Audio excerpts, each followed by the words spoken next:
O Evangelho das Escrituras. Hoje nós mudamos de assunto, junto com o apóstolo Paulo. Nós já falamos e trouxemos aqui algumas vezes que os textos bíblicos originais, eles não tinham capítulos ou versículos. Os capítulos nós não sabemos com precisão, mas os capítulos foram acrescidos aproximadamente no século XIII e os versículos no século XVI. A ideia era para que algumas divisões fossem feitas de forma didática e também para que nós pudéssemos nos referir, quando lembrássemos de um texto, nós pudéssemos achar aquilo com mais facilidade. Mas essa divisão, ela não é inspirada, nem mesmo os subtítulos. Normalmente, nas nossas Bíblias, nós encontramos alguns subtítulos. É o texto que é inspirado. Esses acréscimos, às vezes ajudam, às vezes não. 1 Coríntios é originalmente uma carta que o apóstolo escreveu para orientar aquela tão amada igreja, a igreja que se reunia na cidade de Corinto. Daí então, primeira carta de Paulo aos Coríntios. Paulo tinha um amor por aquela igreja, porque ele havia plantado aquela igreja. Mas quem ama, corrige. Hoje eu tenho lembrado disso, hoje nós vivemos uma realidade que disciplina, e muitos são assim, a disciplina, ela não significa amor, mas isso é um contexto, é um ensino contrário à palavra de Deus. A Bíblia é claríssima em dizer que porque Deus ama, Ele corrige. E ela é clara em dizer que aqueles que creem em Cristo, por crerem em Cristo, não são bastardos, mas filhos. E todos aqueles que Deus recebe como filhos, Ele nos corrige se você crê. É claro que o escritor aos Hebreus diz também que nenhuma correção, quando ela vem, nós a recebemos com alegria. Ninguém tem o prazer de receber uma correção. Normalmente, ela gera em nós tristeza, porque ela está nos confrontando com os nossos erros. Mas aqueles que creem e são exercitados pela correção, o escritor aos Hebreus vai dizer que o Espírito ele produz naqueles que são exercitados, que recebem a correção, que reconhecem o seu erro, que se arrependem, eles são, é produzido naqueles que creem um fruto pacífico de justiça. De que, sim, Senhor, eu errei, me perdoe, tenha misericórdia. E o Deus da Bíblia, da mesma forma que Ele ama os seus e corrige, Ele tem prazer em perdoar. Ele perdoa todas as vezes, quantas vezes forem necessárias, os seus filhos. E Paulo, como era um filho, estava aqui escrevendo para aquela igreja e que estava cometendo muitos erros. E então, o propósito do apóstolo era corrigir alguns daqueles erros que estavam acontecendo ali.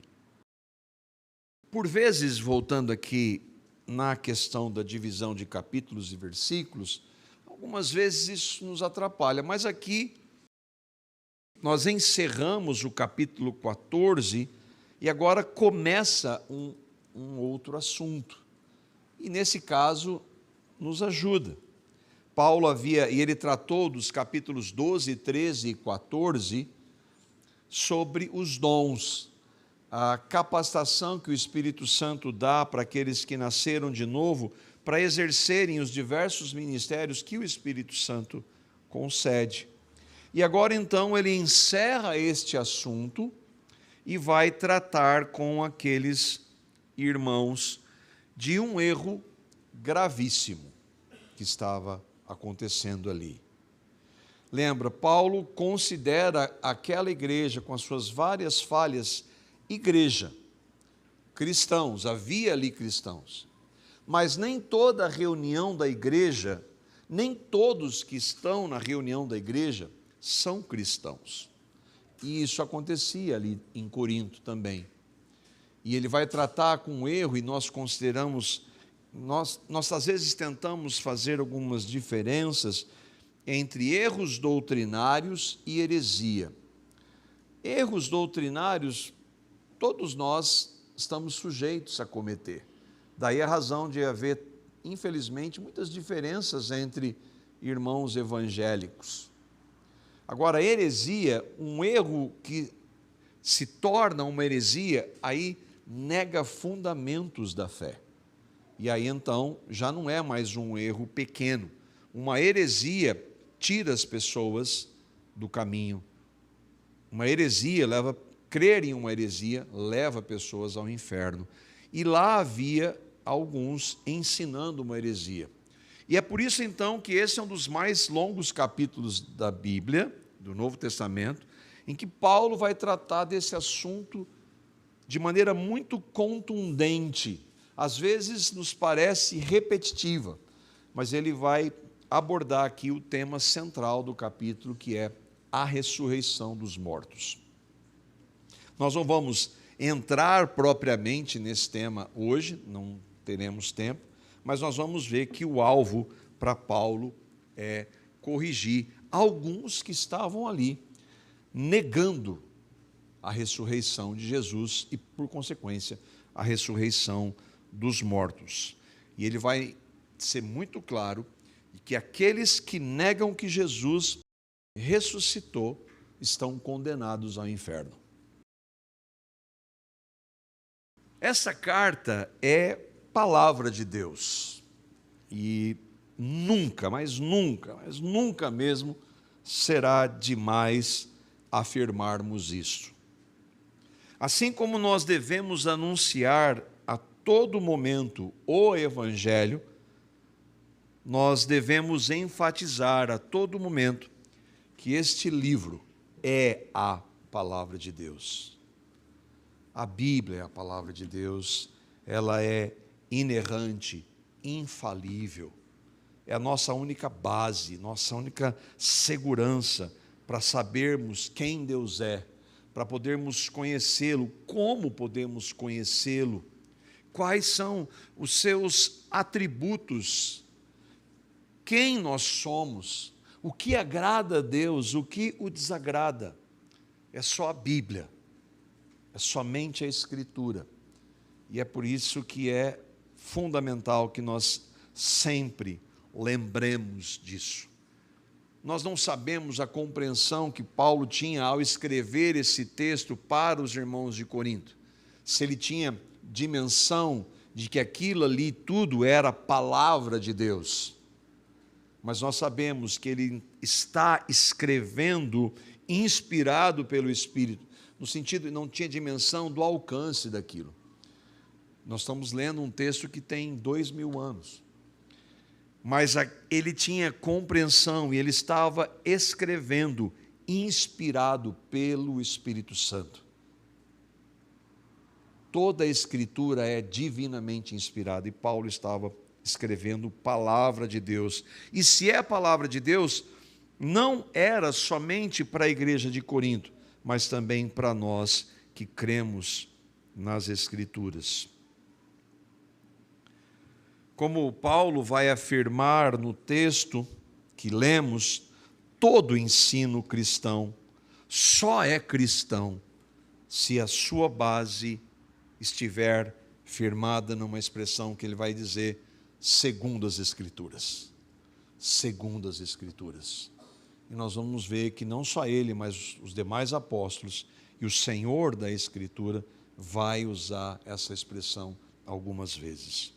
Vamos então, hoje nós vamos caminhar do verso 1 até o verso 8.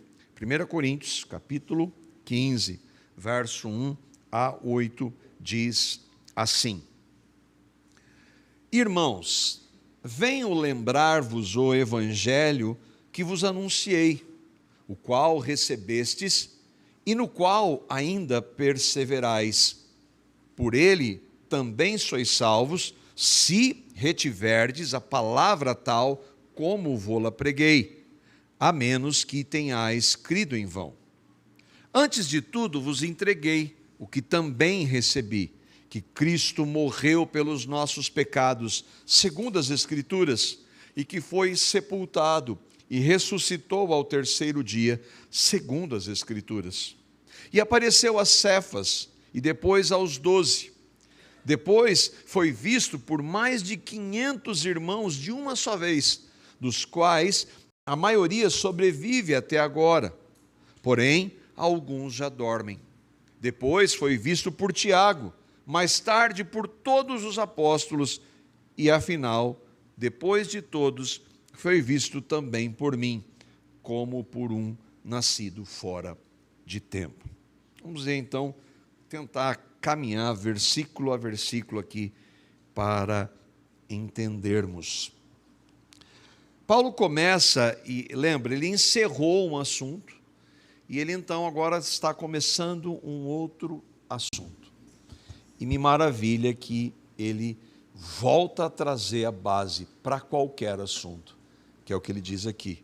Irmãos, venho lembrar-vos o evangelho que vos anunciei, o qual recebestes e no qual ainda perseverais. Por ele também sois salvos, se retiverdes a palavra, tal como vô-la preguei, a menos que tenhais crido em vão. Após tratar então dos dons, nos capítulos 12 a 14, Paulo vai tratar agora de um outro assunto. E alguns hereges ali estavam distorcendo esse fundamento, o fundamento da ressurreição. Mas antes, ele precisa lembrá-los. Ele precisa trazer de novo a base, o fundamento para qualquer ensino bíblico. Que fundamento é esse? Irmãos, venho lembrar-vos o evangelho que vos anunciei.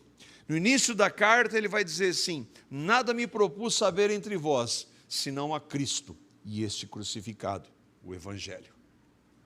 E aqui, irmãos, é tão importante, e quantas vezes eu não erro nisso, quando às vezes eu vou conversar com alguém sobre algum assunto da Bíblia, alguém vem perguntar alguma coisa da palavra de Deus, e eu vou tentar responder, sem considerar, primeiro, se aquela pessoa que está trazendo aquela dúvida conhece ou crê no Evangelho. Porque se ela não crê no Evangelho, eu posso tratar de uma infinidade de assuntos da palavra de Deus, não vai valer para nada. A base é o Evangelho. Sem o Evangelho, se eu disser para alguém vem perguntar para mim: pastor, mentira é pecado? É pecado. E aquela pessoa entender, então se eu parar de mentir, eu vou agradar a Deus? Quer dizer, eu posso encerrar dizendo para ela que aquilo é pecado, e eu preciso confrontar no pecado, mas se eu não apontar para o Evangelho, eu estou gerando ali um religioso. Eu estou falando de mentira, pode ser qualquer outra. As pessoas são preocupadas com comportamento, mas elas precisam primeiro da base para uma real mudança de comportamento que agrada a Deus. E isso é só por meio do Evangelho. Eu já citei aqui algumas vezes que eu aprendi com um irmão muito querido, que eu tenho muito carinho por ele, o pastor Irving Lutzer. Por muito tempo eu ouvi pregar na igreja Memorial Moody, em Chicago, e ele foi pastor por 35 anos. Um homem muito sábio, muito gracioso no seu jeito de pregar, e que mais me marcou na vida daquele homem. Ele está vivo, ele deve ter hoje seus 80 e poucos anos. Independentemente do assunto da Bíblia que ele tratasse, e ele tratou de muitos assuntos, porque nós temos que, como Paulo disse aos presbíteros de Éfeso, nós temos que anunciar todo o conselho de Deus. Ele, em todas as pregações, seja fosse no começo, no meio, no fim, ele parava e fazia um anúncio claro do Evangelho para aquelas pessoas.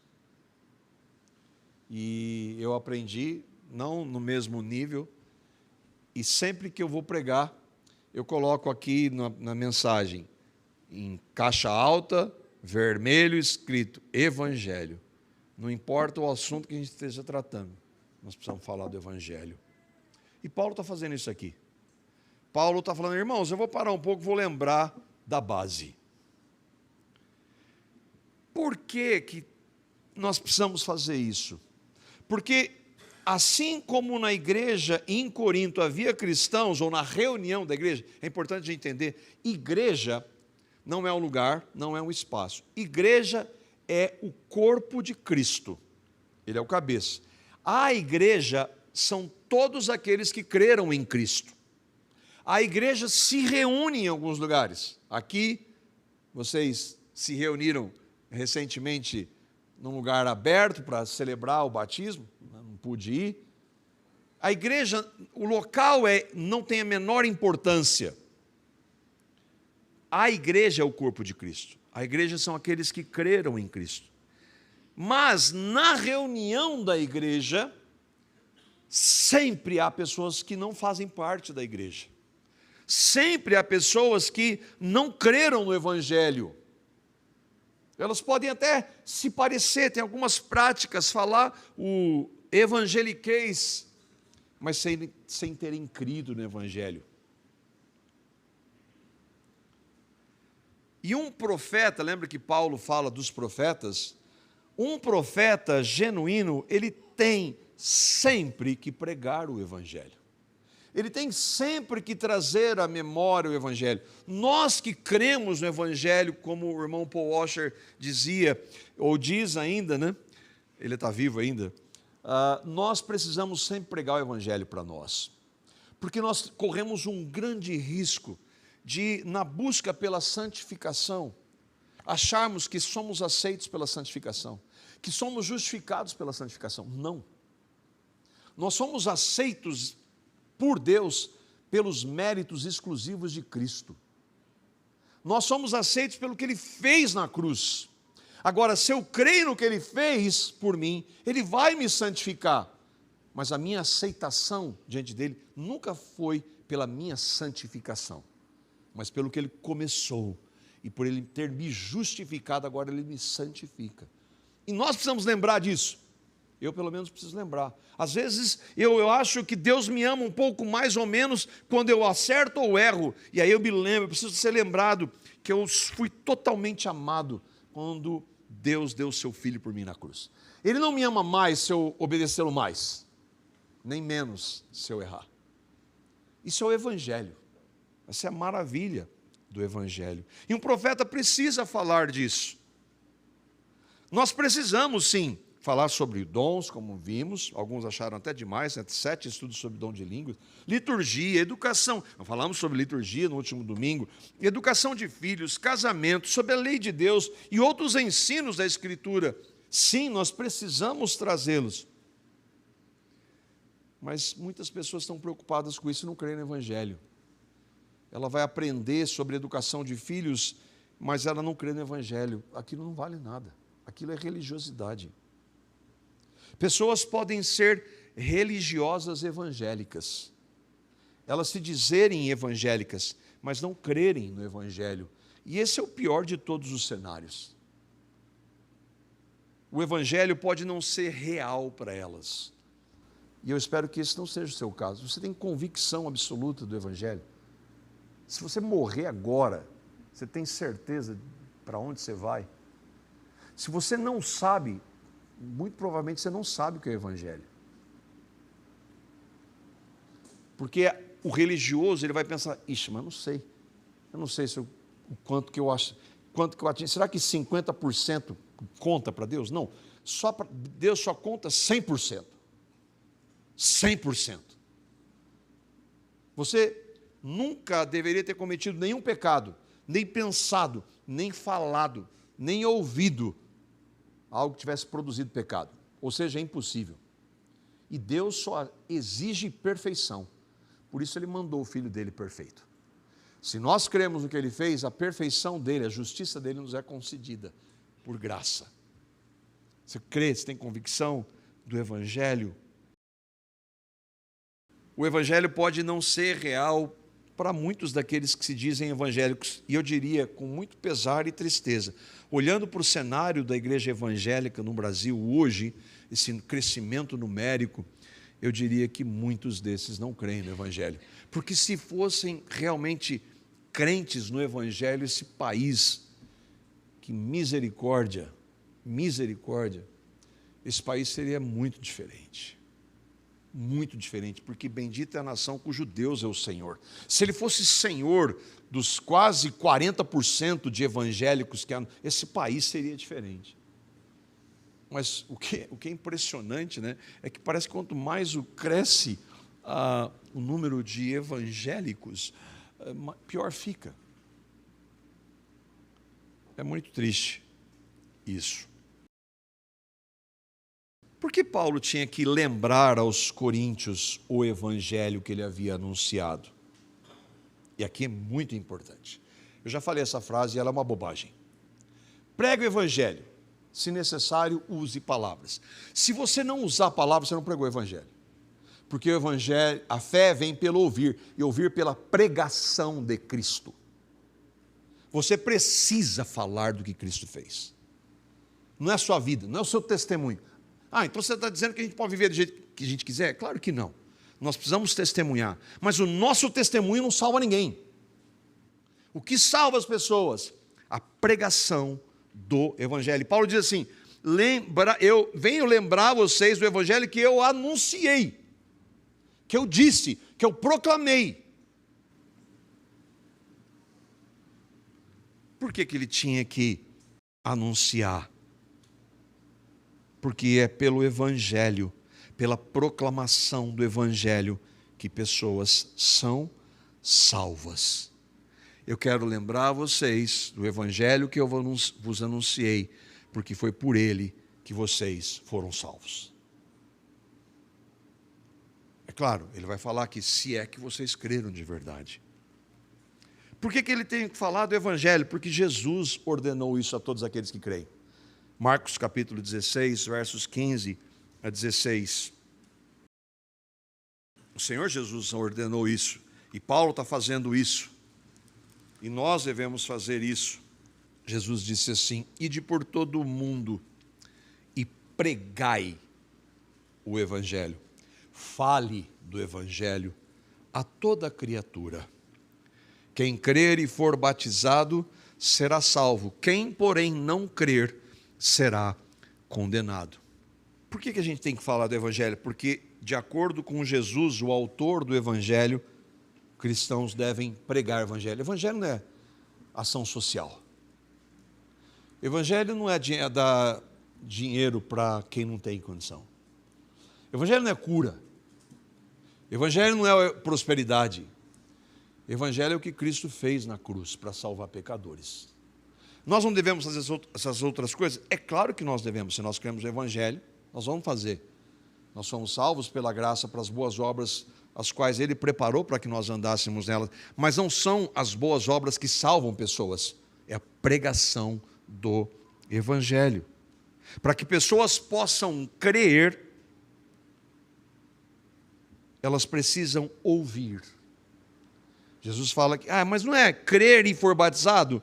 Existem aqueles que dizem assim, se você crer e for batizado, você vai ser salvo. Não é isso que o texto diz? Mas ele está dizendo que é crer mais o batismo? Não, porque daí seriam obras. aí não é só fé, é fé mais obras. Existem religiões que se dizem cristãs que pregam isso. Não, ele está dizendo, aquele que crer, por consequência, por ter crido, vai ser batizado. É por isso que nós batizamos mediante a confissão da fé, de pessoas que ouviram o Evangelho, para que então pudessem crer no Evangelho, se arrependendo de seus pecados. Jesus está dizendo que quem não crer no Evangelho, não crer na pregação do Evangelho, será condenado. E condenado ao quê? Ao inferno. Condenação é a condenação eterna. A salvação é a salvação da condenação eterna. O apóstolo Paulo continua. Ele diz assim: irmãos, venho lembrar-vos o evangelho que vos anunciei, o qual recebestes e no qual ainda perseverais. Todos aqueles que recebem o evangelho perseveram no evangelho. E aqueles que abandonam? Existe uma linha entre os evangélicos que dizem que é possível pessoas que genuinamente creram no evangelho, de que essas pessoas elas podem abandonar o evangelho, e nós não cremos nisso em hipótese alguma. Nós cremos que aqueles que verdadeiramente creram no evangelho, não aqueles que só disseram, mas aqueles que verdadeiramente creram no evangelho, só creram porque houve uma ação sobrenatural e soberana do Espírito Santo que implantou a semente do evangelho naquelas pessoas. Nós não participamos em nada nisso. A partir do momento que Deus gera a vida, Ele não tira essa vida nunca mais. Por isso que a vida é o quê? Eterna. O que é eterno que deixa de existir? Nada. A vida eterna, o Evangelho é vida eterna. A partir do momento que uma pessoa creu em Cristo, ela está salva para sempre. Não há nada que ela possa fazer que vai anular o que Cristo fez. Então, quando Paulo está dizendo aqui, aqueles que perseveram, não é que e isso é muito importante, porque Jesus disse, aquele que perseverar até o fim, Mateus 24, vai ser salvo. Ele não está dizendo assim, ó, eu te dei a entrada, só que é o seguinte, para você chegar lá no fim depende de você, então persevere.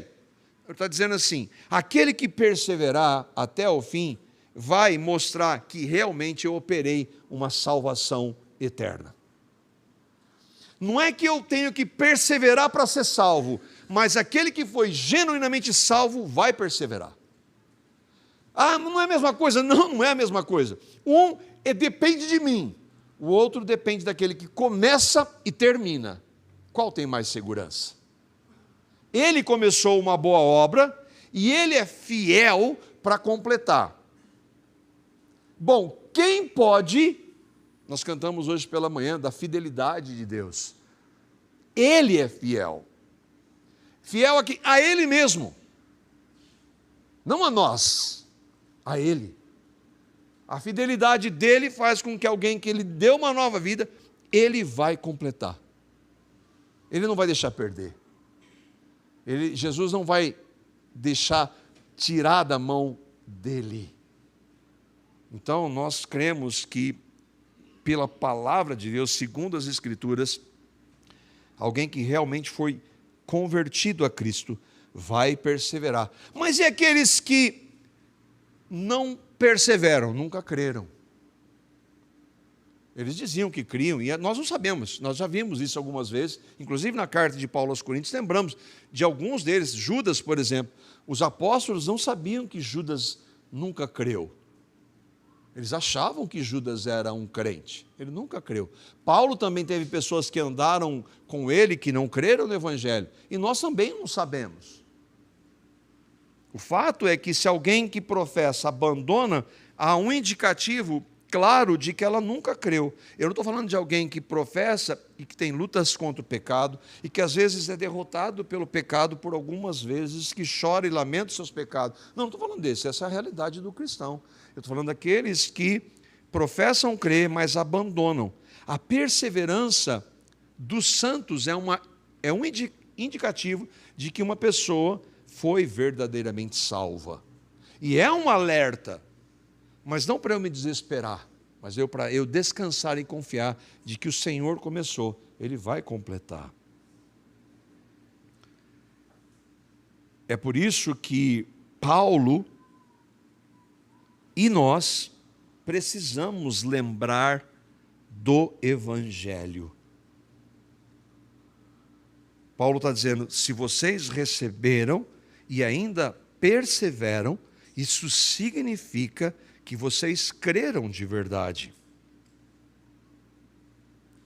Aquele que, eu citei em Filipenses, aquele que começou uma boa obra, que é o novo nascimento, é a revelação do Evangelho, ele vai nos capacitar a continuar crendo até o fim e morrer crendo. Mas como assim crer de verdade? Porque ele diz assim, ó, a menos que vocês tenham crido em vão. Se vocês creram de verdade, se vocês permanecerem na verdade e na palavra e no evangelho que eu preguei, há muitos hoje que pregam um evangelho que não foi o que Paulo pregou. Qual que você vai crer? Naqueles que pregam um evangelho que é contra o que Paulo, porque Paulo foi inspirado pelo Espírito, e muitos dos que estão hoje aí pregam um outro evangelho, que não é o que Paulo pregou. Se vocês retiverem a palavra, vocês estão evidenciando que são salvos, a não ser que vocês creram em vão. Como crer em vão? Isso acontece na Bíblia? É claro que acontece. É claro que acontece. Jesus vai confrontar alguns desses, João, capítulo 2, versículos 23 e 25. Há muitos hoje que professavam crer do Evangelho, na necessidade de arrependimento de seus pecados, para ser salvos. Eu ouvi essa semana, eu citei até na última vez, um pastor, não é pastor, né? Ele disse que pecado é tudo aquilo que você faz contra você. Não, pecado é tudo aquilo que você faz contra Deus. E você precisa se arrepender e crer em Cristo para ser perdoado e salvo. Mas há casos de pessoas que creram, mas não creram. Mas vamos ver, João, capítulo 2, versos 23 a 25. Lembra? Havia muitas pessoas seguindo a Jesus. A palavra fala várias vezes de multidões. Muitos viram milagres. Então, muita gente ia atrás de Jesus, atrás daquilo que ele poderia dar.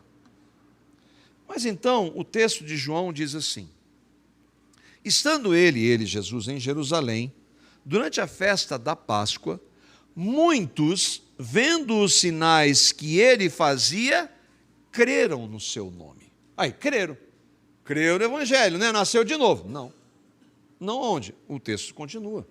Mas o próprio Jesus não se confiava a eles, porque os conhecia a todos.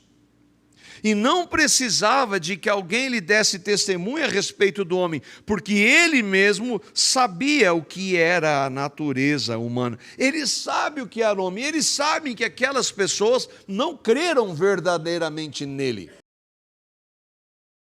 Esse crer que não persevera, onde não há mudança de vida, não é o crer salvífico que Paulo está falando e que acontece mediante a fé genuína no Evangelho. João está dizendo que muitos creram no seu nome, mas ele está dizendo também que Jesus não se confiava a eles. Ué, se eles creram, como ele não se confiava? Porque ele está falando de um coração que ele via a natureza daqueles homens, porque aquelas pessoas estavam atrás do que Jesus tinha para oferecer.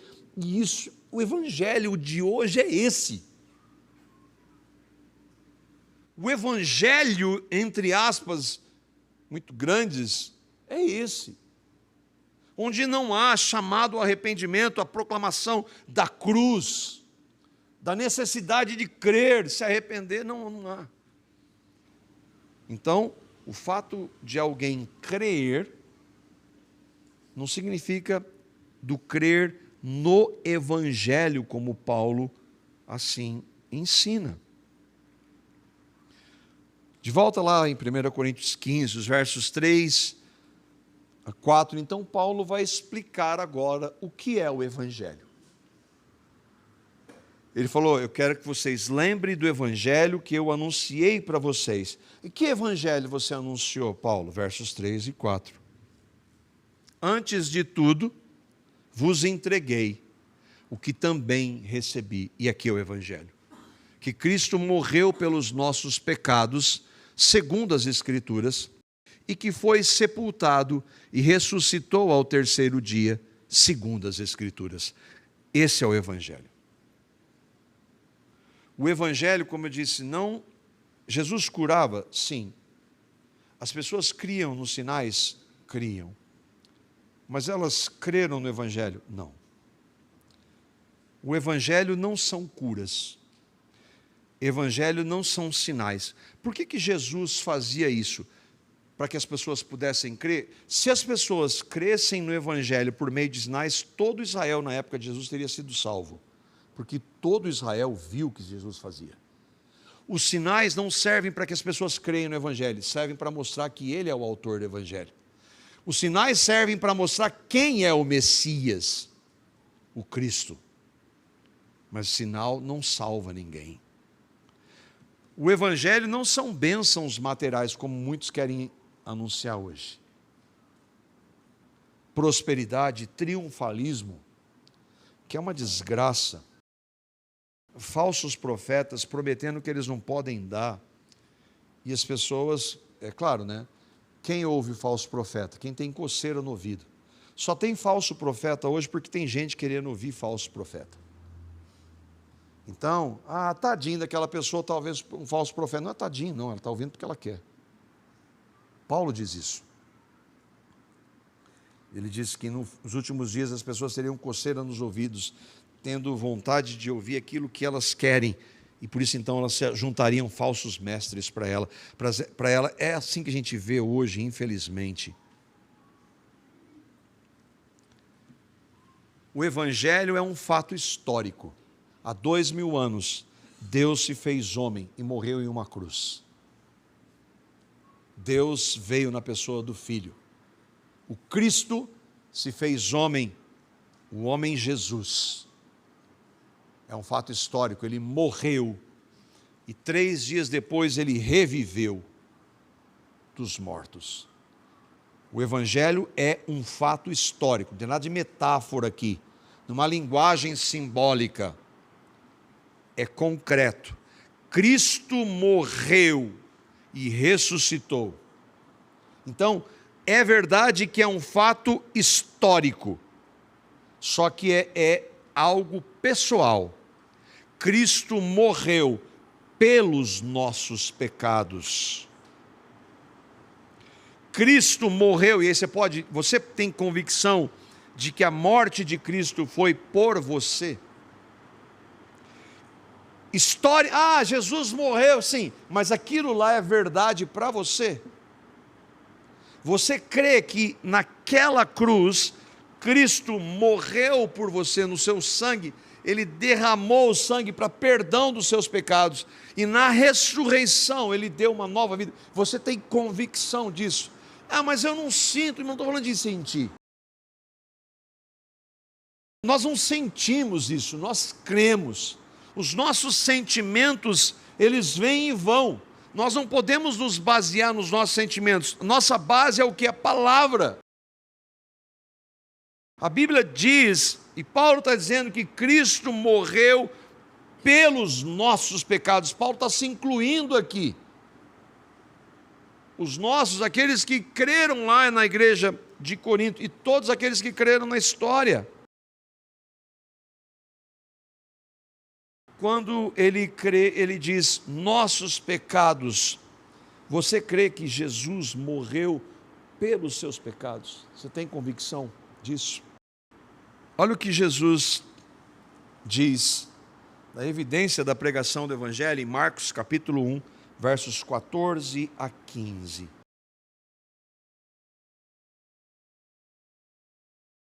Por que Jesus teve que morrer pelos nossos pecados?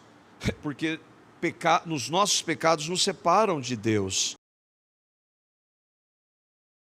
E Jesus inicia o seu ministério falando exatamente disso. Marcos 1, 14 e 15, ele diz: foi Jesus para Galiléia, pregando o evangelho de Deus, dizendo: o tempo está cumprido e o reino de Deus está próximo.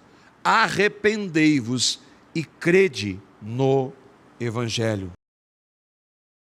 Por ter crido, e aí eu creio. Como é que você sabe que você crê? Você se arrependeu de seus pecados? Você se arrepende de seus pecados quando você os comete? Mas como? Porque se você creu, você tem o Espírito Santo em você. E quando você comete pecados, o Espírito Santo vai trazer à luz. É bom, sempre bom lembrar, o Espírito Santo não nos acusa, quem acusa é o diabo. O Espírito Santo nos corrige, nos exorta, nos chama ao arrependimento. Essa é uma evidência, e é a maior evidência de alguém que realmente creu no Evangelho, você se arrependeu de quem você era, você se arrepende de seus pecados, e entende que por mais pecador que você tenha sido, Cristo na cruz tratou com todos os seus pecados, de uma vez por todas. Nossa maior necessidade é o Evangelho. É crer no que Cristo fez, é nos lembrar sempre, como Paulo está fazendo para os irmãos de Corinto. Você crê no Evangelho? Estou perguntando se é membro da comunidade cristã de Londrina. A gente espera que todos aqueles que são membros tenham crido no Evangelho, mas a gente não vê coração. Há pessoas nos 13 anos da comunidade que professavam a Cristo e que foram membros da comunidade e que se afastaram do Evangelho, que não são, que abandonaram, que foram vivendo o pecado sem arrependimento. Elas foram membros da comunidade, mas não membros da igreja. Olha o que Paulo reforça, e é por isso que lembra que no início eu falei, é importante a gente falar sempre do Evangelho e trazer todo o ensino com base na Escritura. Olha o que ele fala lá de novo nos versos 3 e 4, capítulo 15. Ele enfatiza: Cristo morreu pelos nossos pecados, segundo as Escrituras, e que foi sepultado e ressuscitou ao terceiro dia, segundo as Escrituras. Não interessa o que quem quer que seja ensinando, se não for segundo as Escrituras. Tudo que nós temos para ensinar e para falar de Deus e quem nós somos, a realidade está nas Escrituras. E há pastores hoje negando as Escrituras. Paulo está falando algo que nos marca, deveria pelo menos.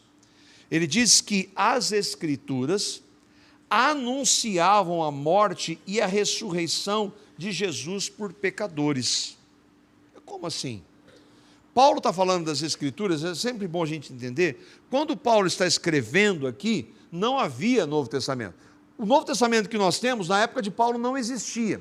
Então, as Escrituras que Paulo tinha, era só o Antigo Testamento. Mas ele está dizendo que o Antigo Testamento, segundo o Antigo Testamento, Cristo morreu pelos nossos pecados. Segundo o Antigo Testamento, ele foi sepultado. Segundo o Antigo Testamento, ele ressuscitou ao terceiro dia. Mas onde está isso na Escritura, no Antigo Testamento? Em todo lugar. Em todo lugar. E é por isso que tudo que nós ensinamos deve ser respaldado pelas Escrituras. E não foi só Paulo que se fundamentava nas Escrituras. Olha como os evangelistas traziam isso. Eu quero passar rapidamente, por causa do nosso tempo. A importância da Escritura diante de um tempo que há tantos tantos sofistas, e que eles têm uma linguagem tão... Eles são habilidosos para trazer engano. E tem gente dizendo a mim, eu estava conversando com o irmão que foi recebido aqui como membro recentemente. E ele estava citando que ele ouvia o Ricardo Goldi. Não ouça esse cara é um herege. É um apóstata. Nega a palavra, nega o evangelho. Há anos atrás eu li um livro desse cara, quando ele professava crer no evangelho. Mas o que aconteceu? Ele nunca creu no evangelho. O irmão foi recebido essa semana aqui. Até falei com ele na semana passada, ele estava ouvindo. Não, irmão, é bom não ouvir não. Ouvi para mostrar como esses sofistas são bons para enganar. Mateus, o que Mateus diz? Tudo isso aconteceu para que se cumprissem as Escrituras. O ponto é que, como para eles, o importante é estar respaldado pela Escritura. Se não tiver, joga fora. Não é revelação. Ah, eu tive uma revelação. Guarda a sua revelação. Está pautado na Escritura? Olha que ele diz, então, que se cumprissem as Escrituras dos profetas, Mateus 26, 56. Marcos, mas isso é para que se cumprissem as Escrituras, Marcos 14, 49. Lucas, e começando por Moisés e por todos os profetas, explicavam o que dele se achava em todas as Escrituras. João vai dizer como diz a Escritura, estou falando só de um versículo, vários outros versículos que eles fundamentam na Escritura. Pedro vai dizer, os profetas que profetizaram a respeito da graça. Os profetas onde Pedro está escrevendo também não tinha acesso ao Novo Testamento. Ele está falando das Escrituras, quando ele se refere aos profetas. E o próprio Senhor Jesus. Jesus é Deus. Para que ele vai dizer, segundo as Escrituras? Ele podia falar assim, ó, deixa a Escritura, eu sou Deus, o que eu falar está certo. Todas as vezes que ele trazia ensino era de acordo com as Escrituras, segundo as Escrituras. Se o Deus encarnado, a palavra de Deus encarnada se fundamentava nas Escrituras, como alguém que se diz pastor e fala de Jesus, quer negar as Escrituras. Mas isso está acontecendo a toda hora, toda hora surge um novo pastor, e ele vai falar muito da graça, do amor, e vai negar a necessidade de arrependimento, de fé em Cristo.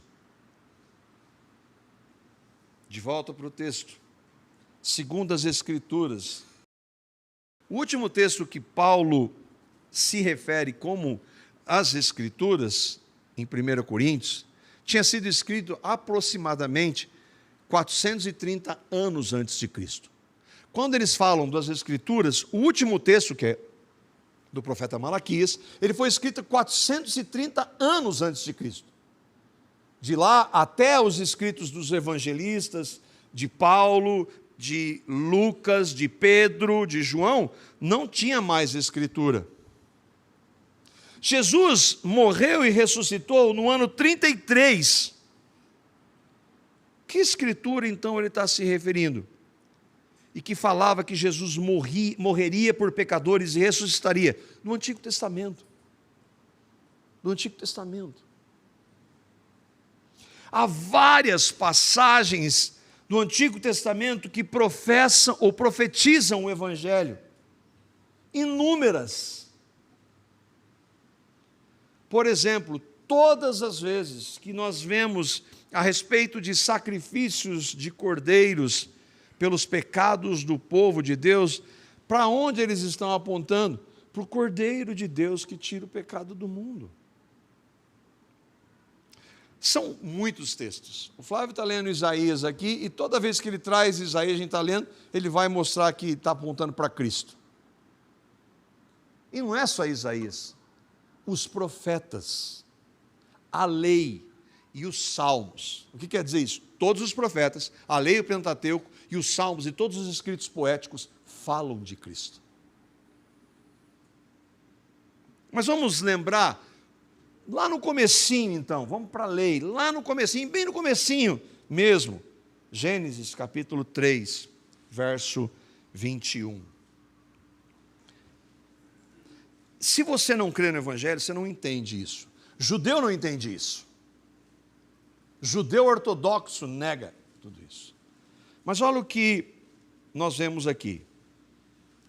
Deus criou o homem e a mulher, deu uma ordem para que eles não pecassem, e eles pecaram. Aquele momento entra o pecado na humanidade. E aí então eles vão se esconder, eles estão com medo de Deus.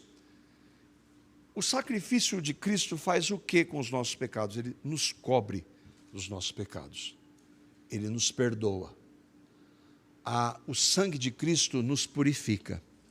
Quando Deus criou, não havia morte até então. Não havia morte até aquele momento. Mas olha o que Gênesis capítulo 3, verso 21 diz, que Deus fez para cobrir os pecados de Adão e Eva, porque eles acabaram de desobedecer o que Deus havia dito, um único mandamento. O Senhor Deus fez vestimentas de peles para Adão e sua mulher e os vestiu. Eles estavam com vergonha, eles tinham cometido pecado. O que Deus fez? Deus faz o que? Ele mata um animal, ou não. Deus podia ter criado uma veste celestial. Não, ele faz vestimentas de peles. Para que ele pudesse fazer uma vestimenta de pele, o que aconteceu? Houve derramamento de sangue. Houve a morte de um animal. E esse animal, o que ele tinha a ver com o pecado daqueles dois? Um animal inocente. Para onde isso aponta? Para Cristo. É o Evangelho. Imediatamente após a entrada do pecado na raça humana, a pregação do Evangelho aqui nesse versículo. O segundo versículo, lá longe, Gênesis capítulo 4, verso 4. Lá nós temos Caim e Abel. Onde Abel aprendeu isso aqui? De onde ele aprendeu? Essa é a pergunta que nós temos que fazer. Caim trouxe do seu trabalho algo para agradar a Deus, mas Deus rejeita. E ele aceita a oferta de Abel. Gênesis 4:4 diz assim: Abel, por sua vez, trouxe como oferta ao Senhor, se a gente vê lá no início do capítulo, das primícias do seu rebanho e da gordura desse. O que ele fez? Ele sacrificou um animal. E aí então, o sacrifício desse animal, Deus aceita. Há o que no sacrifício do animal? Derramamento de sangue. Por que Abel fez isso? Abel fez isso, de acordo com Hebreus, pela fé. Abel é salvo pela fé no Cristo que viria. É isso que o escritor dos Hebreus diz. Ele tinha toda a compreensão que a gente tem hoje? É claro que não. Mas ele sabia que pelos méritos dele, por ele ser um pecado, ele jamais poderia ser aceito diante de Deus. Então ele oferece um sacrifício. Por que Deus ordena então como lei sacrifícios de animais? Porque aqui até então Deus cria isso, para apontar para Cristo. Depois nós vamos ver os sacrifícios de Levíticos. E aqui então, só para nós, um parênteses eu quero trazer. O Evangelho está na humanidade desde o primeiro casal. Mas o mundo nega Jesus. Nega porque o pecado cegou a humanidade. Mas o Evangelho está desde o início. O Evangelho foi anunciado imediatamente após a entrada do pecado. Mas o pecado cega. Agora, você sabe que grande parte das religiões pagãs fazem? O que elas fazem para aplacar a ira de Deus? Sacrifícios. De onde elas tiraram essa ideia distorcida? Não é impressionante? Daqui. Só que eles fazem sacrifícios que não são agradáveis a Deus, porque não apontam para o Cordeiro. O Evangelho estava no Cordeiro Pascal, lembra? Êxodo 12. Na lei. E aí tem os profetas. Eu citei até agora a lei. E tem os profetas. E talvez o profeta que mais anunciou o Evangelho, lembra, nós estamos vendo tudo isso aqui, porque Paulo está dizendo que Cristo morreu por nossos pecados, segundo as Escrituras. E ressuscitou ao terceiro dia, segundo as Escrituras. Ele está falando das Escrituras do Antigo Testamento. E nós estamos vendo como o Antigo Testamento aponta para Cristo. Isaías 53, não dá para ler todo o texto, o Flávio já passou por ele, né, Flávio? Versos 5, 6 e 10. Nós vamos ler alguns versos que mostram literalmente para o sacrifício de Cristo. mas ele foi traspassado pelas nossas transgressões e moído pelas nossas iniquidades. O castigo que nos traz a paz estava sobre ele, e pelas suas pisaduras fomos sarados. Todos nós andávamos desgarrados como ovelhas, cada um se desviava pelo caminho, mas o Senhor fez cair sobre ele a iniquidade de todos nós. Todavia ao Senhor agradou moê-lo, ao Pai agradou moer o seu Filho na cruz para nos salvar, fazendo-o enfermar, quando der ele a sua alma como oferta pelo pecado. Não é só a lei que fala de Cristo, os profetas anunciavam a Cristo. Mas não só a lei e os profetas, mas os salmos anunciam a Cristo. Salmo 22, versos 7, 8, 16 e 18. Mas isso aqui é para mostrar que Paulo não estava inventando isso. Todo o Antigo Testamento aponta para Cristo. Toda a história aponta para Cristo. Salmo 22.